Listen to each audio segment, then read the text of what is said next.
Municipality పాలక వర్గం road మీద వనపర్తి రోడ్డు ఫిబ్రవరి నుంచి వనపర్తి రోడ్డు వేయడం లేదని చెప్పి ధర్నా చేయడం జరిగింది. తీరా చూస్తే మా దగ్గర నిధులు ఉన్నాయి, పనులు మొదలు పెడతలేరని చెప్పి మాట చెప్పడం జరుగుతుంది వాళ్ళు పదే పదే. తీరా చూస్తే మున్సిపాలిటీలో నిధులే లేవు. మా గత ప్రభుత్వంలో మా మాజీ మంత్రి నిరంజన్ రెడ్డి గారు మంజూరు చేసినారని చెప్పడం జరుగుతుంది.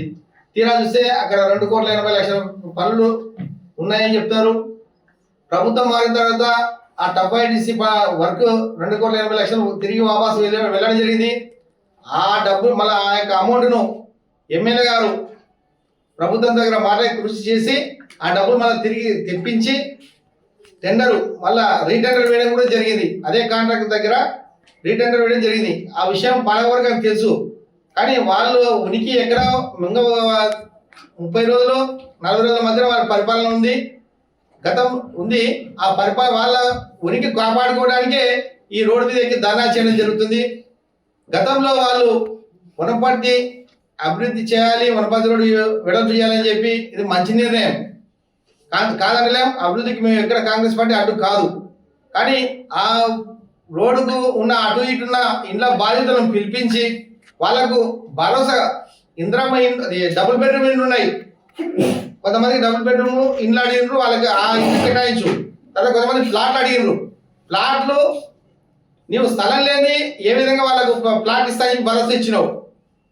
కొంతమంది మీద అడ్డుకుంటే కొంతమందికి ఎవరైతే నీ మాట వినలేదో, నీ మాట వినకుండా కూలగొట్టినారో వాళ్ళ మీద కేసులు చేయించడం జరిగింది. ఈరోజు కోట్ల చుట్టూ తిరుగుతున్నారు వాళ్ళు.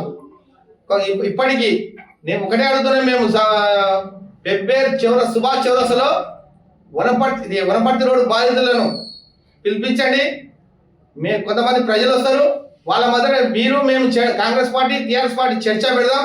ప్రజలు మీది తప్పంటారా మాది తప్పంటారా, ఎవరు అభివృద్ధి చేస్తున్నారు, ఎవరు జనాలను నష్టపరిచారని తెలుస్తుంది.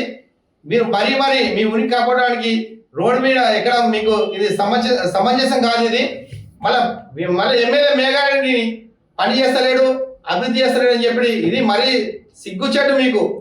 మీకు సిగ్గుండాలి ఆ విధంగా ఎమ్మెల్యే గారిని అనడం. ఎమ్మెల్యే గారు ఎంతో కృషి చేస్తున్నాడు.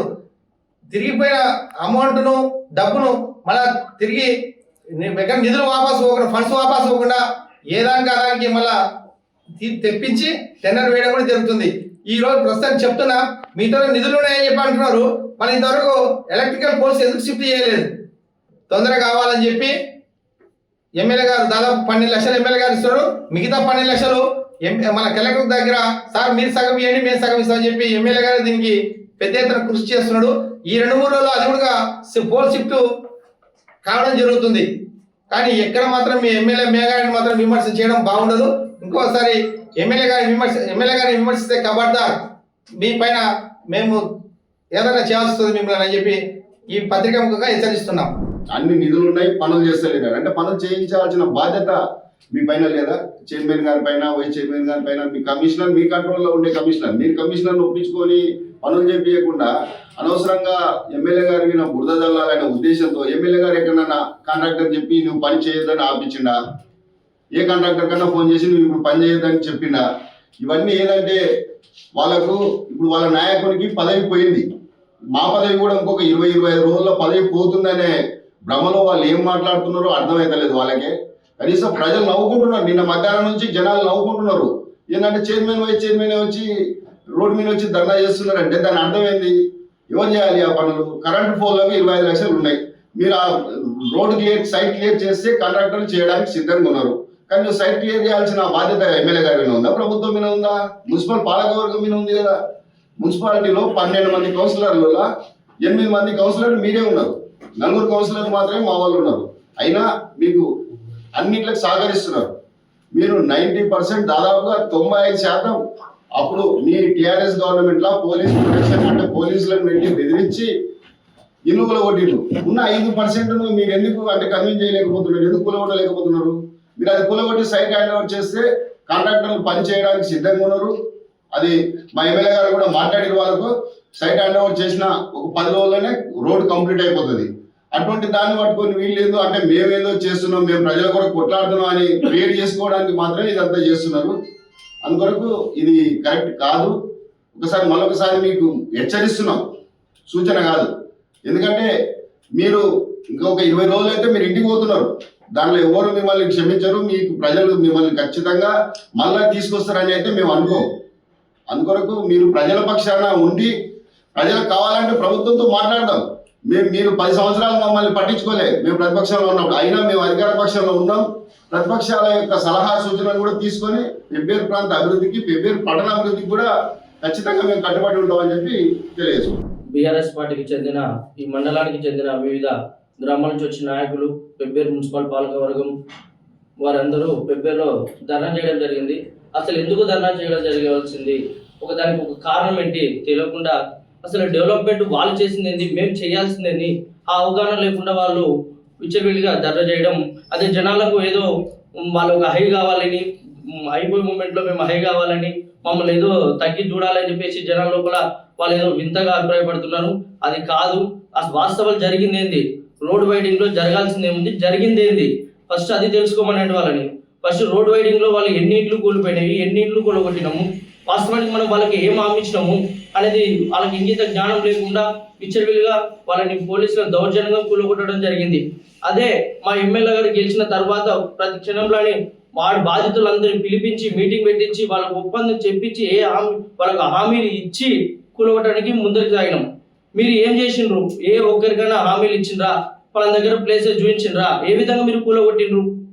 దీనికి ఇంకొకటి, మీరు డబుల్ బెడ్రూమ్ ఉన్నాయని చెప్పిండ్రు, ఏ డబుల్ బెడ్రూమ్కి ఎవరికి కేటాయించిండ్రు, ఎవరికి ఇచ్చిండ్రు? బాధితులను పిలిచి మీరు మాట్లాడి వాళ్ళకు తరుణంలోని ఏదైనా ఇచ్చిండ్రా? ఇదే మన మున్సిపాలిటీకి బాధితులు వస్తే వాళ్ళకు మనం ఏం హామీ ఇచ్చిండ్రు? మీరు వాళ్ళ హామీలు డబుల్ బెడ్రూమ్ కావాలన్నప్పుడు పట్టాలు అడిగినప్పుడు మీరు ఏ సమాధానం చెప్పిండ్రు? ఏ పట్టాలు ఇవ్వలేదే మీరు?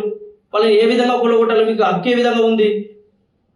మీరు రోడ్డు మా ఎమ్మెల్యే సారు డెవలప్మెంట్కి ముందంచెలో ఉండి ఇప్పుడు ముందు జరిగే తరుణంలోని సైడ్ రైడ్కి ముందంచెలో ఉండి ఈ 5 రోజుల్లో జరిగే క్రమంలోని మీరు మా మీద ఏదో బురద చల్లాలి, ఇది ఏదో వీళ్ళని ఈయనే స్టాప్ చేయాలి అని అనుకుంటే ఏది కాదు. ముందు భవిష్యత్తులోని తరుణంలో మన పెబ్బేరులో జరిగే ఎన్నికల్లో తెలుస్తుంది ప్రతి ఒక్కరికి. ఆ నొప్పి భరించలేకనే ఇప్పుడు మాపై బురద చల్లి మీరు ఏదో సాధించాలని ఒక ఆలోచన ఉంటే ఇది తప్పు. మా ఎమ్మెల్యే గారు ప్రత్యక్షంగా చేస్తున్నారు, పని చేస్తున్నారు. మా గౌరవ పెద్దలు ఈ పార్టీ బ్లాక్ కాంగ్రెస్ అధ్యక్షులు, అదేవిధంగా మండల ప్రెసిడెంట్ గారు ఈ పత్రికా సమావేశం ఏర్పాటు చేయాలనుకుంటే ఇక ముందు ఖచ్చితంగా దీన్ని పెట్టినటువంటి రోడ్డు వైడనింగ్ కోసం అని చెప్పేసి పాలకవర్గం బీఆర్ఎస్ చైర్మన్, వైస్ చైర్మన్, అదేవిధంగా ఉమ్మడి మండలం నుంచి టీఆర్ఎస్ పార్టీ శ్రేణులు వచ్చారు. కాబట్టి ఈ యొక్క బహిరంగ చర్చని ఈ యొక్క ప్రెస్ క్లబ్లో కాకుండా ఆ రోడ్డు విన్నే పెడదామని చెప్పేసి ఈ వేదిక ద్వారా మా యొక్క పార్టీ పెద్దలకు తెలియజేస్తున్నాం. ఇకపోతే వనపర్తి ఎమ్మెల్యే గారు ఎలాంటి అభివృద్ధి చేస్తలేరని చెప్పేసి అంటున్నారు. అయ్యా, దాదాపు గడిచిన సంవత్సరంలో వనపర్తి ఎమ్మెల్యే గారే కాదు, తెలంగాణలో ఏర్పడ్డటువంటి ప్రజాపాలన ప్రజారంజకంగా జరుగుతూ ఉంది.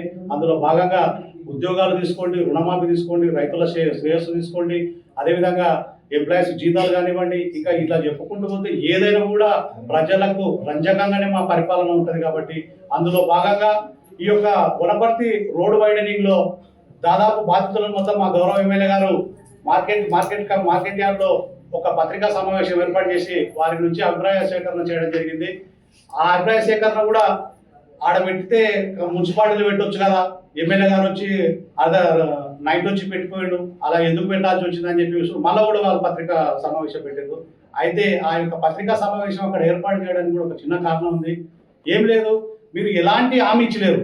గతంలో దాదాపు 91 మంది 92 మంది అనుకుంటున్న లబ్ధిదారులు వనపర్తి రోడ్డుకు ఇరువైపులో ఉన్నటువంటి లబ్ధిదారులకు ఎలాంటి హామీలు ఇవ్వకుండా భయభ్రాంతులకు గురి చేసి, అంటే మీది అరాచక పాలన, నియంత పాలనకు ఆదర్శంగా మీ నియంత్రణ ఏం చేసినా నడుస్తుందనే ఉద్దేశంతో గతంలో ఉన్నటువంటి మీ యొక్క మాజీ మంత్రి గారి అండదండలు చూసుకొని తెల్లవారుజామున కొంతమంది బుల్డోజర్లు పెట్టి పోడగొట్టిండ్రు.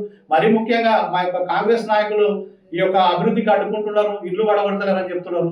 షకీల్ గారికి ఎలాంటి, ఇక్కడనే సోదరులు షకీల్ గారు ఉన్నారు, వాళ్ళకి ఎలాంటి హామీ ఇవ్వకపోను, హామీ ఇవ్వకుండా డైరెక్ట్ బుల్డోజర్ తెచ్చి వాళ్ళ ఇంటి మీద పెడితే అసలు నేను ఏం చేయాలి, ఇంత పెద్ద నాకు ఎలాంటి పర్మిషన్ లేకుండా చేస్తున్నానని చెప్పేసి ఆత్మహత్య తను చేసుకుని పోయాడు.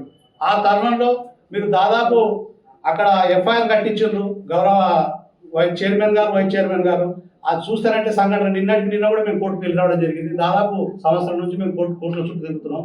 ఒక మహిళ రోడ్డు బాధితురాలు, మహిళలకు కొంచెం ప్లేస్ అంటే సెంటిమెంట్ ఎక్కువ ఉంటుంది మనకంటే కూడా. అలాంటి మహిళ మా ఇల్లు పోతున్నాయని చెప్పేసి కొంత దుఃఖంతోనే వచ్చి ఆమె రోడ్డు మీద కూర్చుంటే ఆమెను కూడా ఒక మహిళను చూడకుండా కూడా ఆమెను కూడా ఎఫ్ఐఆర్లో చేర్చడం ఎంతవరకు సిగ్గుచేటు. మీకే వదిలిపెడుతున్న కాంగ్రెస్ ప్రభుత్వాన్ని మీరు కనుక విమర్శిస్తే ఖచ్చితంగా మేము దేనికైనా కూడా సిద్ధంగా ఉండడం, తగిన శాస్త్రీయులకు చెప్తాం. ఇప్పుడే చెప్పినాం, ఖచ్చితంగా మేము రోడ్డు బాధితులు ఎవరైతే ఉన్నారో వాళ్ళతో మీరు రండి, మేము కూడా వస్తాం.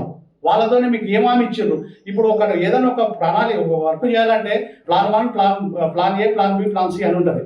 ఆ లెక్క ప్రకారము ప్లాన్ ఏ ప్రకారం మీరు ఏమనుకున్నారు, అందరూ డబుల్ బెడ్రూమ్ ఇవ్వాలనుకున్నారు. కొంతమంది ఏంటి డబుల్ బెడ్రూమ్ తీసుకున్నారు, దాదాపు 14-16 మంది తీసుకున్నట్టున్నారు. మళ్ళీ రిమైనింగ్ వాళ్ళు ప్లాన్ బి కూడా మీరు ఇంప్లిమెంట్ చేయాలి కదా.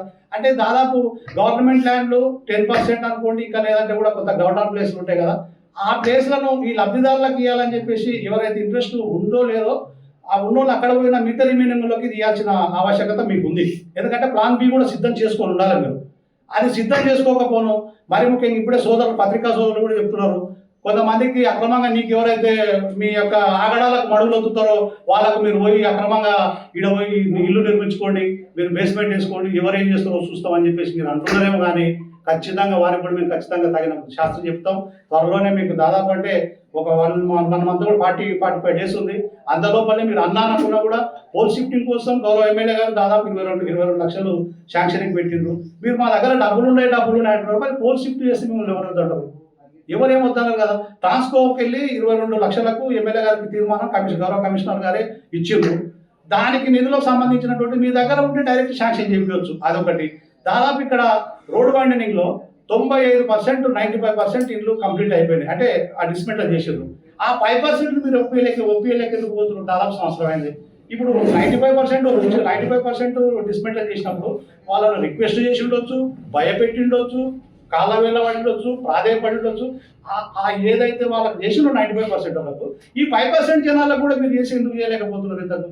అంటే కేవలం కాంగ్రెస్ ప్రభుత్వం ఉంది, అంటే మీ యొక్క ఆలోచన ఎట్లా ఉందంటే మళ్ళీ టీఆర్ఎస్ వస్తుందేమో ఏదో ఒకటి చేద్దామని అనుకున్నారు. సొంతం తెల్లలే మాయం చేయాలన్నట్టు మీరు ఏదో ప్లాన్ చేశారు. దాన్ని కూడా గౌరవ ఎమ్మెల్యే గారు అడుగుతున్నారు. ఈ రోడ్ వైండనింగ్లో కూడా మీరు ఎలాంటి ఎత్తుకు పై ఎత్తేసినా కూడా ఖచ్చితంగా మా ప్రజాప్రభుత్వమే చేస్తుంది. కాబట్టి ఈ రోడ్ షిఫ్టింగ్ అదేవిధంగా అపాయింట్ కూడా ఇప్పుడే సోదరులు శ్రీనివాస్ గౌడ్ గారు చెప్పారు, గవర్నమెంట్ మారినప్పుడు కొంత మిస్ మ్యాచింగ్ గా కొన్ని ఫండ్స్ కూడా మారి ఉండొచ్చు. ఆ ఫండ్స్ కూడా 2.8 CR గౌరవ ఎమ్మెల్యే గారు రోడ్డుకి ఇరువైపులా ఆ డ్రైన్ కట్టడానికి కూడా అవిలను కూడా శాంక్షన్ చేసారు. టెక్నికల్ ప్రాబ్లం అది కూడా క్లియర్ చేయించారు. కాబట్టి ఈ వారం 10 రోజుల్లోనే అన్ని సమస్యలకు పరిష్కారం అవుతుంది. కాబట్టి మీరు ఇంకొకసారి కనుక రోడ్ ఎక్కితే మేము కూడా అదే రోజు నేరుగా వచ్చి బాధితులతోనే మనం బహిరంగ చర్చకు సిద్ధమైదాం. కాబట్టి ఇది ఒక హెచ్చరికనే అనుకోండి బీఆర్ఎస్ నాయకులు. ఖబర్దార్. కాంగ్రెస్ పార్టీ నాయకులకు అందరికీ నమస్కారం. నిన్న మున్సిపాలిటీ పాలకవర్గం రోడ్డు మీద ఎక్కి ధర్నా చేయడం అనేది సిగ్గుచేటు. అయ్యా నేను బాధితుని పోయిన సంవత్సరము మీ గవర్నమెంట్ ఉన్నప్పుడు మాకు భరోసా ఇచ్చి మా ఇల్లు కూలగొట్టడంటే జేసీబీ తీసుకొచ్చి పోలీసులను తీసుకొచ్చి నానా హంగామా చేసి మా మీద కేసులు చేస్తే మేము కోర్టులో తిరుగుతున్నాం 14 మందిని. దాంట్లో ఒక ఆడియో మనిషి ఉంటే కూడా ఆమెను కూడా కాదని ఆమెను కూడా కేసులు ఎక్కించి ఆమెను కూడా కోర్టుల చుట్టూ చూపుతున్నారు. మీరా మాట్లాడేది? మీరు చైర్మన్, వైస్ చైర్మన్, కౌన్సిలర్ కూర్చొని మరి మా మీద కేసులు కట్టించారు. ఆ రోజు వేస్తే మీరు రసీదు తీసుకొచ్చి మీ మంత్రి గారితో ఫోన్ చేయించి, ఇది వాస్తవమా? మాట్లాడే ముందు ఏదైనా పని చేసే ముందు వెనక ముందు చూసుకోండి. ఒక సైడే చూస్తే భవిష్యత్తులో మీకు ఏమైపోతారో అనేది ఆలోచన చేయండి. బరాబర్ మేము ఎమ్మెల్యే గారితో భరోసా తీసుకున్నాము. ఎమ్మెల్యే గారి సూచన మేరకు మాకు ఖచ్చితంగా నా ఒక్కనే కాదు నాతో పాటు ఎంత మంది కోల్పోయినో అందరికీ ఖచ్చితంగా ప్లాట్లు ఇప్పించే వరకు ఇప్పిస్తామని హామీ ఇచ్చిండ్రు. ఆ హామీ ప్రకారమే మేము స్వచ్ఛందంగా ఇల్లు తీసేస్తున్నాము. మరి మీ వాళ్ళు కూడా ఉన్నారు కదా, మీ పార్టీలో ఉన్న వాళ్ళని ఎప్పుడు తీపిస్తారు? మీరు బహిరంగ విచారణకు వస్తారా? పాలకవర్గం వస్తారా? బాధితుల దగ్గర మీరు బలవంతంగా తీపించినరా, బ్లాక్మెయిల్ చేసి తీయించినరా, లేకుంటే వాళ్ళు స్వచ్ఛందంగా తీసినరా తెలుసుకుందాం. రండి. మరి రోడ్ల మీద ధర్నాలు చేసి మీ ఉనికి కాపాడుకోవాలనుకుంటున్నారా? ఏం చేసిండ్రండి మీరు? అంతా భయపెట్టి వార్నింగ్లు ఇచ్చి పోలీసులను పంపించి తీపించారు. ఇది వాస్తవం కాదా? రండి. మరి మీరు ఎప్పుడు పెడతారో చెప్పండి. ప్రజల మధ్యనే ఆవాలని పెడదాం, ప్రెస్ మీట్ చర్చ పెడదాం. మీకు దమ్ముంటే మీరు రండి. మరోసారి ఏదైనా చేసేటప్పుడు ఆలోచన చేయండి. ఎందుకంటే ప్రజల విశ్వాసంతో మీకు ఓట్లేసి గెలిపిస్తే మీరు ప్రజలకు పెద్దలు పట్టడానికి చేసింది ఏం లేదు. బలవంతంగా ఇల్లు కూలగొట్టిండ్రు. మీకు ఆ శాపం ఎక్కడ పోదు. ఖచ్చితంగా మీ వెంట మీకు ఆ శాపం తగులుతుంది. కాబట్టి మరోసారి ఏమైనా చేసే ముందు జాగ్రత్త పడి చేయండి. Thank you.